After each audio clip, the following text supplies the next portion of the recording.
Hey there, it's your old buddy Dan back from Beach Church with another message. First of all, I want to thank the good people at Beach Church for allowing us to stand on this platform and deliver these words, especially Pastor Jimmy, who does such a great job of leading that body. We just thank all of y'all for all that you do. Well, today we're in the book of Psalms, chapters 76 through 80.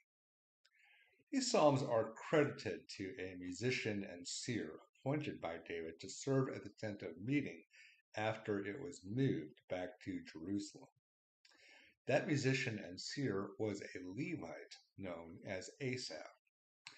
And I tell you this because I think it's important to know a little bit about the psalmists so we can understand what exactly they were writing about.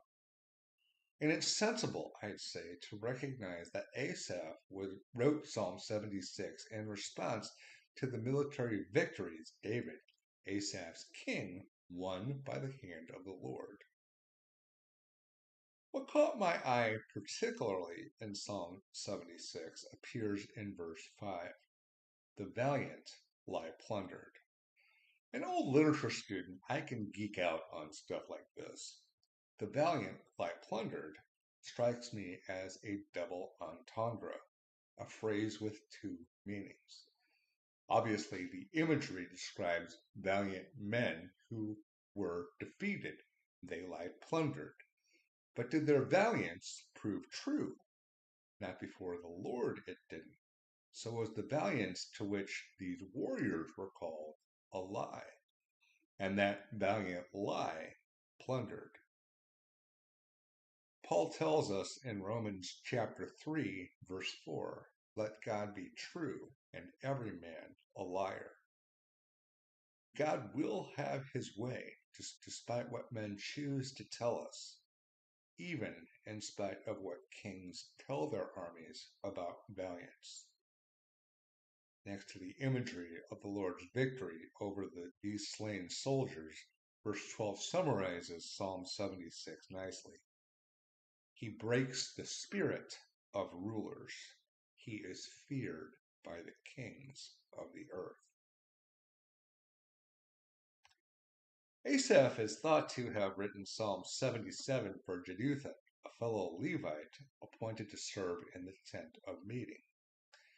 This particular set of verses strikes me as an encouragement for those of us waiting on unanswered prayers. Asaph characterizes an agonizing moment right from the first verse. I cried out to God for help, he begins. Complaining at the end of verse 2, I would not be comforted.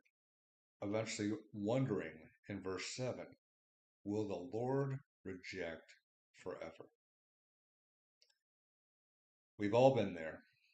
Circumstances can take time to change. Family and friends don't always understand. Spouses must wait on their partners to see. Parents want the best for their kids, but the Lord will use these dilemmas to grow us. It can be painful. Watch this. Asaph decides to renew his perspective. Then I thought, he writes, to this I will appeal. The years when the Most High stretched out his right hand. Asaph eventually remembers, your ways, God, are holy. It is here that we see the psalmist renewing his faith, eventually recalling, with your mighty arm you redeemed your people, the descendants of Jacob and Joseph. In spite of all the agony with which he approached the Lord, the conclusion, you led your people like a flock by the hand of Moses and Aaron. Remember, prayer can change a situation, but more importantly, it changes us. Not for nothing. As we're told in Hebrews, without faith, it is impossible to please God. And for those of us who do stand in faith, there is this promise spoken in Isaiah. Those who hope in the Lord will renew their strength. They will soar on wings like eagles. As Paul confirms in Romans, hope in the Lord does not disappoint. Psalm 78 provides us with a summary of the history of Israel, going back to the moment the Lord parted the Red Sea so his people could escape Egypt. However, it is more than a summary. Note that Asaph focuses on the tribe of Ephraim. He singles them out in verse 9. The men of Ephraim, though armed with bows, turned back on the day of battle. The faults Asaph finds with Ephraim could be said for all Israel. And as we read through this psalm, it is clear that there is plenty of blame to go around. 62 verses in, Asaph finally acknowledges that the Lord gave his people over to the sword. But in verse 65, we see a transition, a renewal. Then the Lord awoke as from sleep, Asaph writes. Continuing in the next verse, he beat back his enemies. He put them to everlasting shame. But it is not until verse 67 that Asaph points out that the Lord rejected the tents of Joseph, which included the tribe of Ephraim, concluding that the Lord chose the tribe of Judah. And so we see a transition in Israel's patriarchy from Joseph to David that is evident in the final verse. And David shepherded them with integrity of heart, with skillful hands he led them. For today's believer, this might not be as relevant as it was in the time of Asaph, but Psalm 78 makes it clear that a new era had begun. A transition was felt with the rise of King David. Psalm 79 is attributed to Asaph, and some believe the verses here were the prophetic vision of Asaph the seer, who prophesied the exile of Babylon. Maybe. Others believe that these verses were attributed to Asaph by authors born into that exile, who were reminiscing of the times and perspective of Asaph, essentially honoring men of his historic stature.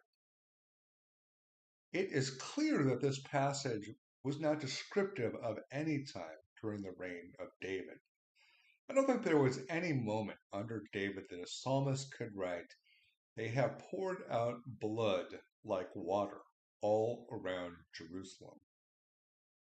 Consider also verse 11. May the groans of the prisoners come before you. With your strong arm, preserve those condemned to die.